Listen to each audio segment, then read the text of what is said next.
When my husband passed away, I kept quiet about the $8 million I inherited. Thank God I did. Because after marrying a gold digger, my son showed up at my house with a notary and kicked me out. I'm glad to have you here. Follow my story until the end, and comment the city you're watching from, so I can see how far my story has reached. The funeral home smelled like lilies and old wood polish. I sat in the front row, my hands folded in my lap, watching people file past Desmond's casket. 70 years old, and I'd never felt more alone.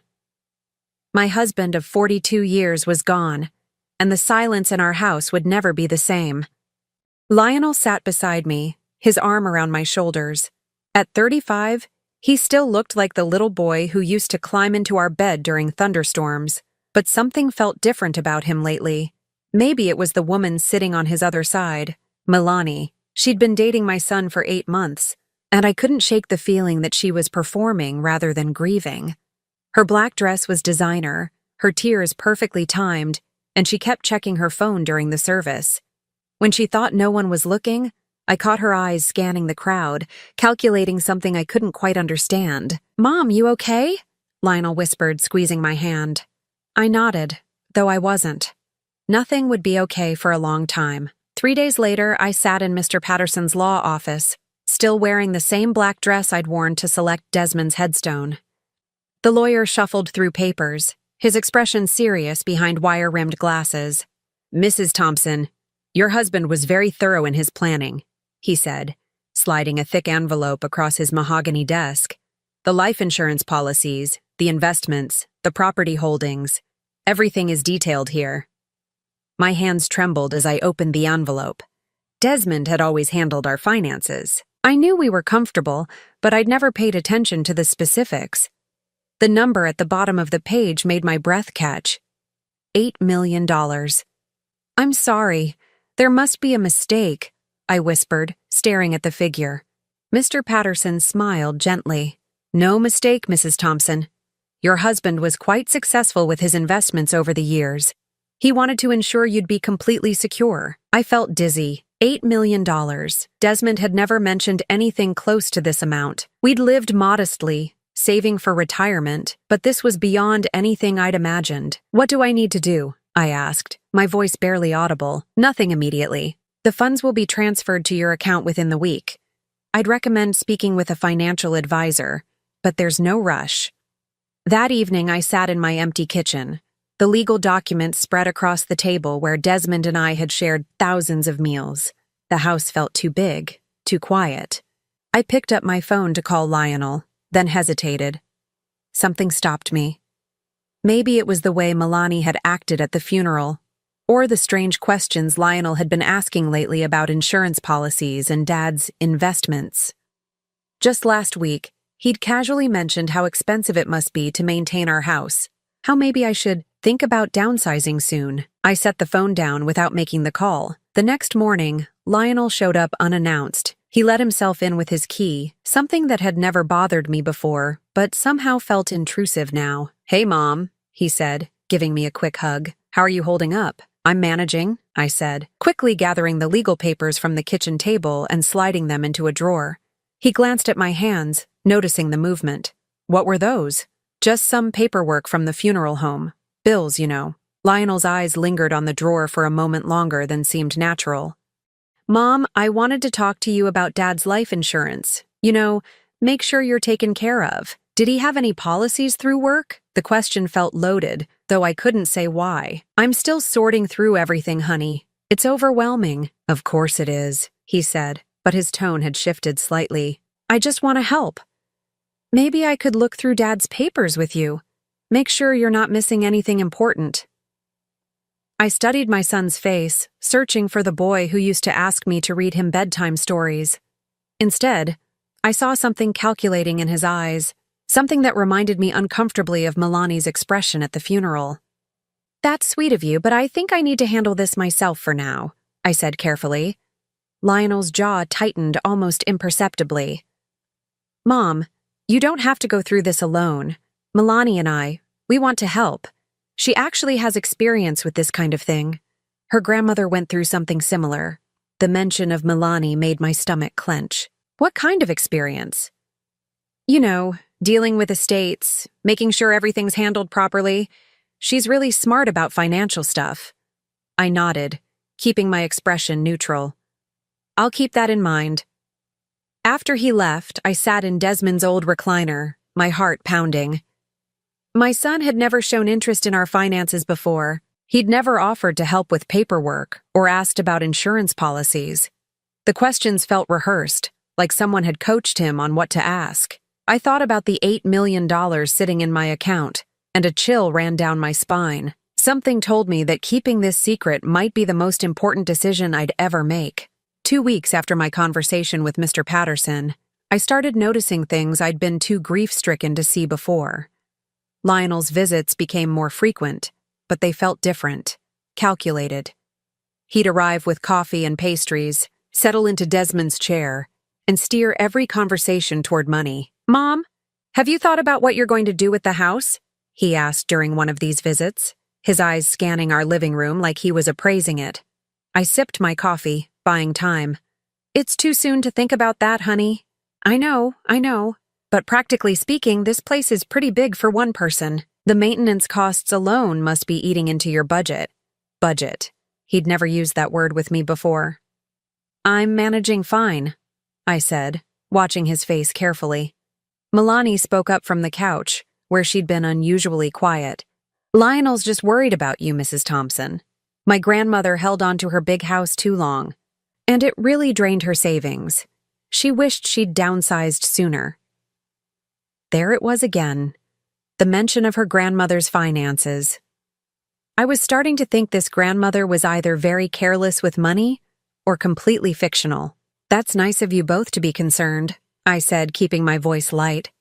"But I'm not ready to make any big decisions yet." Lionel leaned forward, his expression serious.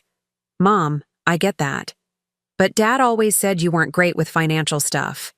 Maybe you should let me help you figure out what you're working with. You know, so you can plan better." The words stung because they held a grain of truth. Desmond had handled our finances, and I'd been content to let him, but the suggestion that I couldn't manage on my own, especially coming from my son, felt like a slap. "Your father taught me more than you might think," I said quietly. That evening, after they left, I found myself checking the locks on all the doors, something I'd never done when Desmond was alive. The pattern continued for weeks. Lionel would drop by, always with Milani, always with questions disguised as concern. They wanted to know about insurance policies, bank accounts, investment portfolios. Milani would share stories about her family's financial struggles, how older people often made poor decisions without guidance. "My aunt lost thousands because she didn't understand modern banking," Milani said during one visit, shaking her head sadly. "She was too proud to ask for help." I nodded along, but inside, alarm bells were ringing. Every story seemed designed to make me doubt my own competence.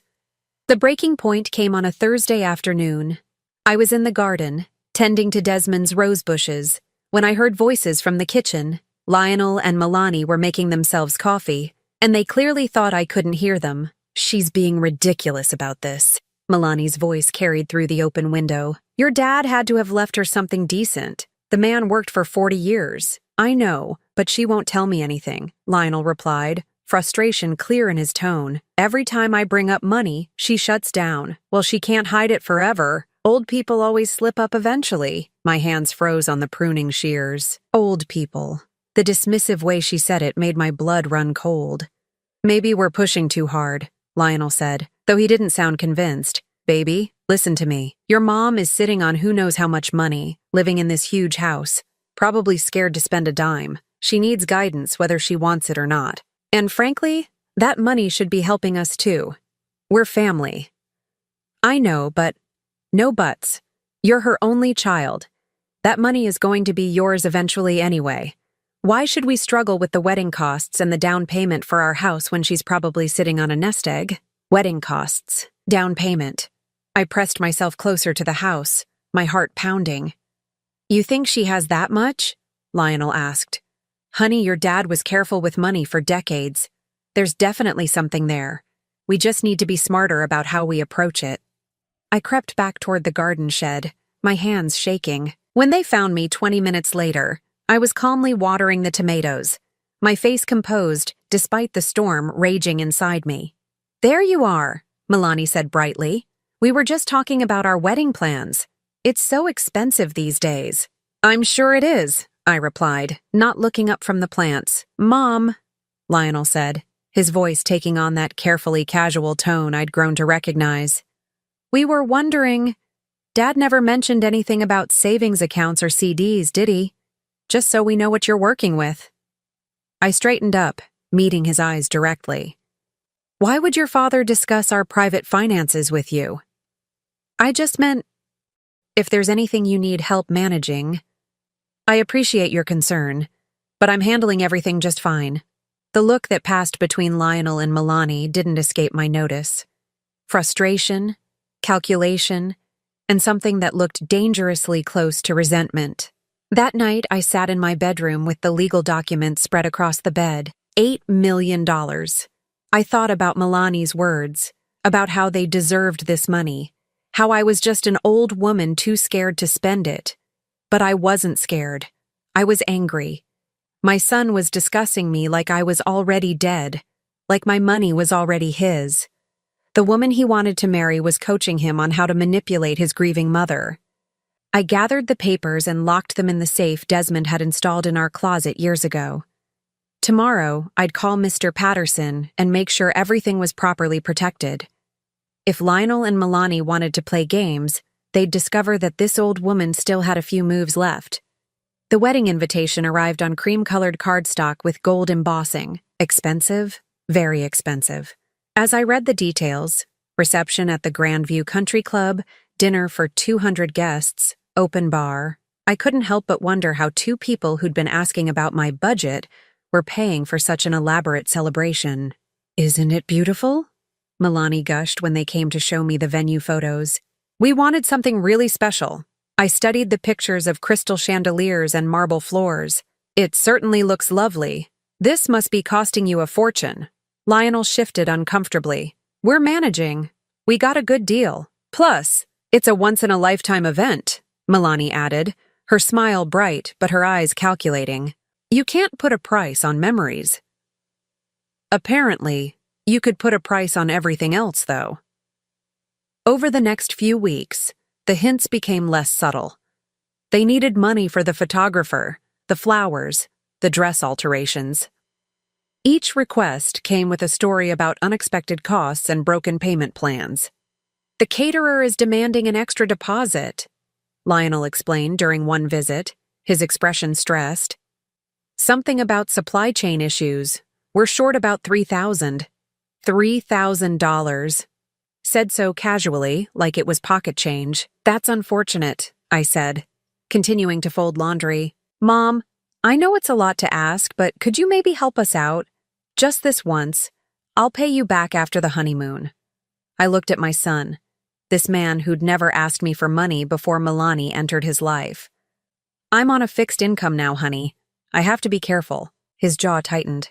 "But you must have something saved. Dad was always talking about being prepared for emergencies." "This isn't an emergency," I said quietly. "It's a choice." Milani's perfectly manicured hand touched Lionel's arm. "It's okay, baby. We'll figure something else out. Your mom has her own expenses to worry about." The words were understanding, but her tone carried an undercurrent of resentment that made my skin crawl. They did figure something else out. 2 days later, Lionel called to tell me they'd taken out a loan. "The interest rate is pretty high, but what choice did we have?" The guilt trip was expertly delivered, but I'd grown immune to their manipulations. The wedding day arrived with October sunshine and crisp autumn air. I wore my best navy dress and the pearl necklace Desmond had given me for our 25th anniversary. As I watched Lionel waiting at the altar, I tried to remember the last time I'd seen him genuinely happy, not performing happiness for Milani's benefit. Milani looked stunning in her elaborate gown, all smiles and tears as she walked down the aisle. But I noticed how her eyes kept drifting to the guests, cataloging who was there, who might be worth knowing. During the reception, I sat at a table with some of Desmond's old colleagues and their wives. The conversation was pleasant, full of memories and gentle condolences. But I couldn't shake the feeling that I was being watched. "Beautiful wedding," commented Mrs. Hartford, Desmond's former secretary. Though I have to say, it must have cost a pretty penny. Young people today don't seem to worry much about debt, added her husband. Different times, I suppose. I nodded, sipping my wine and observing the elaborate ice sculptures and five-tier cake. Different times indeed. Lionel and Milani made their rounds, thanking guests and posing for photos. When they reached my table, Milani's smile was particularly bright. Mrs. Thompson, you look absolutely lovely, she said, leaning down to kiss my cheek. Thank you so much for everything. Everything. I hadn't contributed a single dollar to this extravaganza, but somehow I was being thanked for everything. It's a beautiful celebration, I replied diplomatically. We're so grateful to have family who understands what's really important, Lionel added, his arm around his new wife's waist. Later, as the evening wound down, I found myself alone at my table while couples danced to romantic ballads. Milani approached, her veil removed and her hair slightly mussed from dancing. Having a good time? She asked, settling into the chair beside me. It's been lovely. You two seem very happy. We are. She paused, studying me with those calculating eyes. You know, Lionel and I have been talking about the future.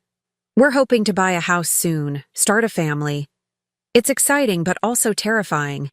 Financially speaking, I'm sure you'll work it out.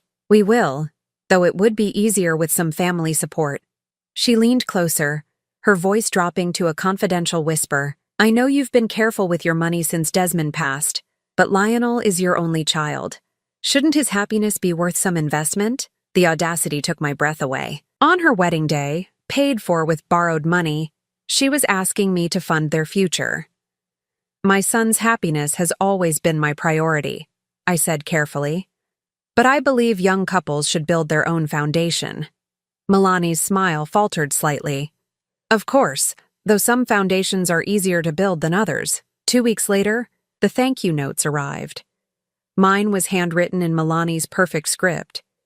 Thank you for your love and support as we begin this new chapter. We're so grateful to have you in our lives. Support. There was that word again. The calls started a month after the honeymoon.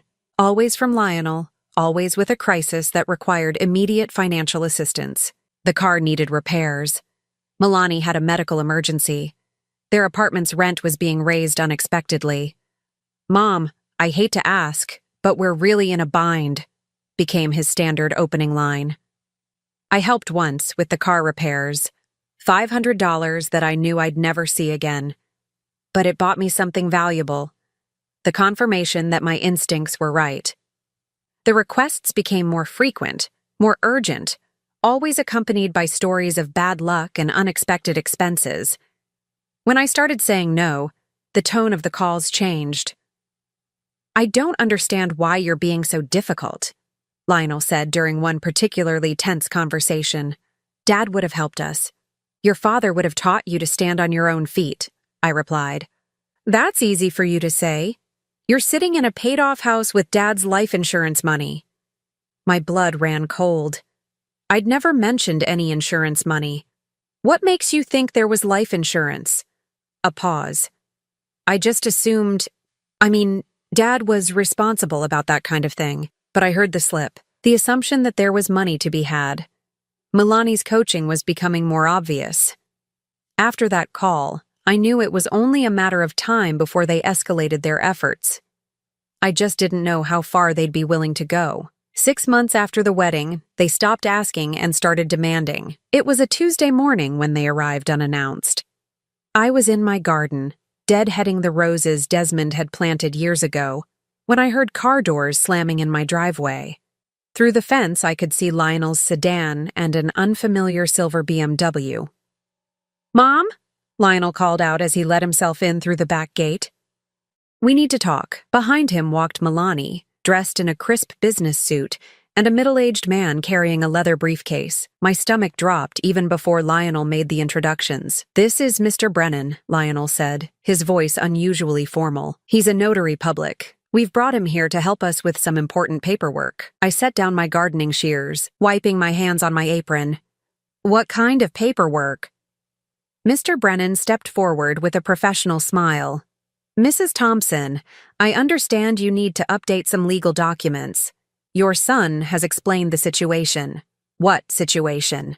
Milani moved closer, her expression concerned but somehow predatory. Rhonda, we've been doing some research about estate planning for seniors. Did you know that if something happens to you without proper documentation, the government could tie up your assets for years? The use of my first name instead of Mrs. Thompson felt deliberately intimate, like we were old friends discussing mutual concerns. I have a will, I said carefully. Oh, that's wonderful, Mr. Brennan said, opening his briefcase. But wills can be problematic. They have to go through probate, which can take months or even years. What we're recommending is a living trust with your son as the trustee. Lionel nodded eagerly. It's just a precaution, Mom. This way, if you ever get sick or, need help managing things, everything will already be set up. I looked at the papers Mr. Brennan was arranging on my patio table. Legal documents with official seals and dense paragraphs of text. I don't understand why this is so urgent. Well, Milani said, settling into one of my chairs as if she belonged there.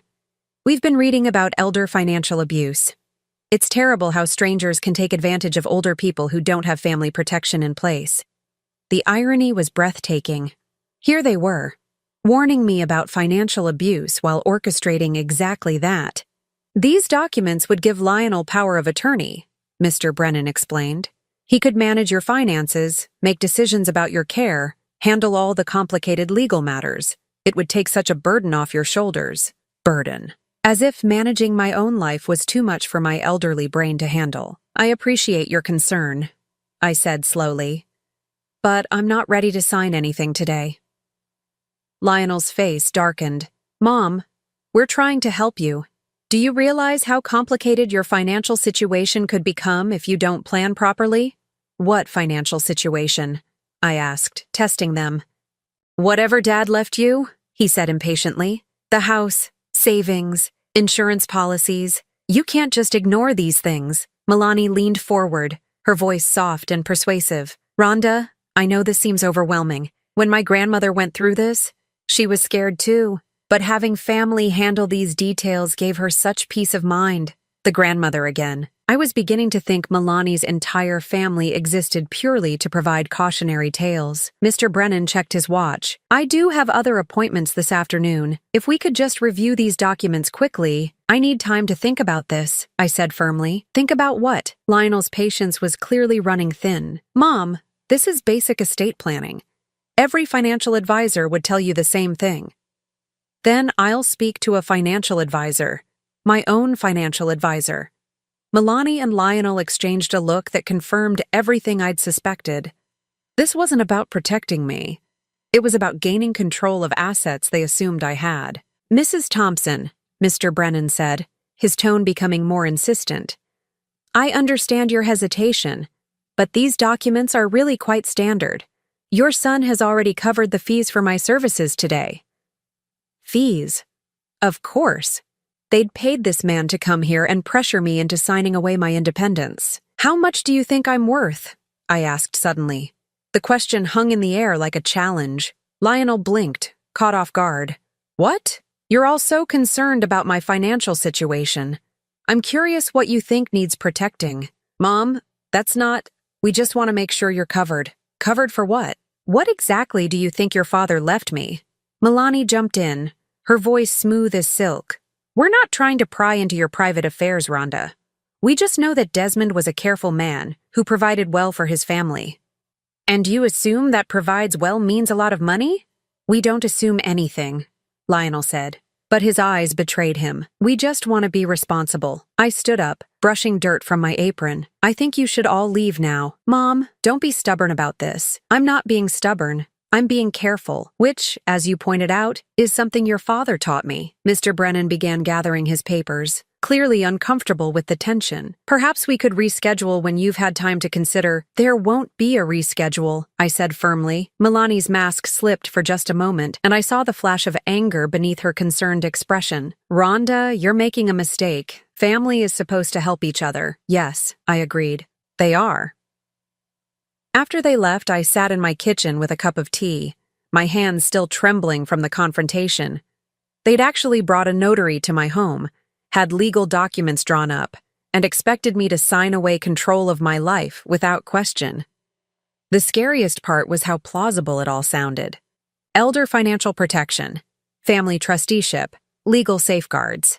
If I'd been a different kind of woman, or if I'd actually trusted them, I might have signed those papers. But I wasn't that woman, and I didn't trust them. That evening, I called Mr. Patterson. They did what? He asked when I finished explaining. Brought a notary and power of attorney papers. They want me to put Lionel in charge of everything. A long pause. Mrs. Thompson, I need to ask you directly. Have you told your son about your inheritance? No, and I'm glad I didn't. Good. Don't. And I think we need to discuss some additional protections for your assets. As I hung up the phone, I realized this was far from over. They'd tested the waters today and found them deeper than expected. Next time, they'd come with a different strategy. I just had to make sure I was ready for them. 3 weeks after the notary incident, they tried a different approach. This time, Lionel came alone. He arrived on a Sunday evening, looking haggard and desperate. His usually neat appearance was disheveled, wrinkled shirt, unshaven face, dark circles under his eyes. For a moment, my maternal instincts kicked in, and I almost forgot about everything that had happened. Mom, can I come in? I need to talk to you. I let him in, noticing how he avoided eye contact as he settled onto the couch where he'd played video games as a teenager. Where's Milani? I asked. At her sister's place. She doesn't know I'm here. He ran his hands through his hair, a gesture I remembered from his childhood when he'd broken something and was working up the courage to confess. What's wrong, Lionel? He was quiet for so long I thought he might not answer. When he finally spoke, his voice was barely above a whisper. We're in trouble, Mom. Real trouble. I sat down across from him, waiting. The wedding. The loans we took out. It's all falling apart.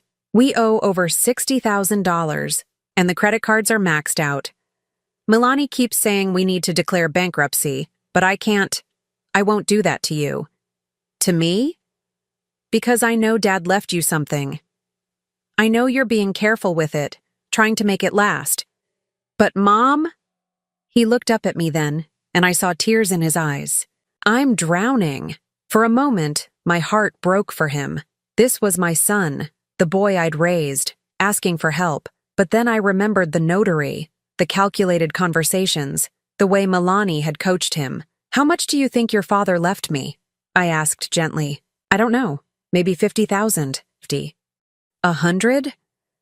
I know he had that life insurance policy through work, and you guys were always careful with money. 50 to 100,000. They'd been planning to manipulate me out of what they thought was a modest inheritance. The actual amount would have made their heads spin. And if I gave you that money, what would happen? We could pay off the worst of the debts, get back on our feet. I'd pay you back, I swear. And then what? More emergencies? More crises? His face crumpled. I don't know, Mom. I don't know anything anymore. That's when I realized the truth.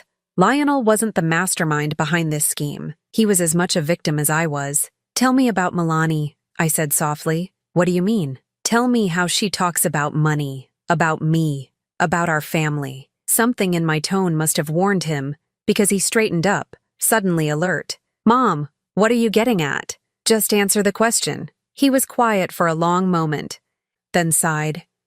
She thinks you're selfish. She says you're sitting on Dad's money while we struggle. She talks about how her grandmother's family helped each other, how that's what real families do. And you believe her? I don't know what to believe anymore.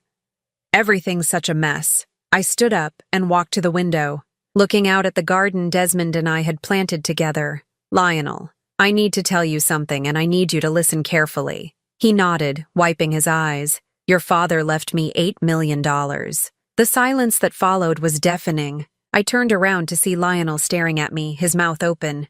What? $8 million. Life insurance, investments, property holdings. Your father was much more successful than either of us realized.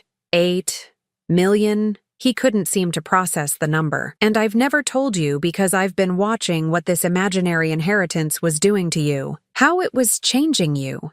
Lionel's face went through a series of expressions. Shock, confusion, and then something that looked like horror as the implications sank in. "The notary," he whispered. "The papers." "Yes. Oh God, Mom. Oh God, what have I done?" "You've been manipulated by a woman who saw dollar signs the moment she met you. But Lionel, you participated. You pressured me, questioned my competence, brought strangers to my home to try to take control of my life." He buried his face in his hands. "I'm so sorry. I'm so fucking sorry." "Language," I said automatically, then sat back down beside him. "The question is, what are you going to do now?" "I don't understand."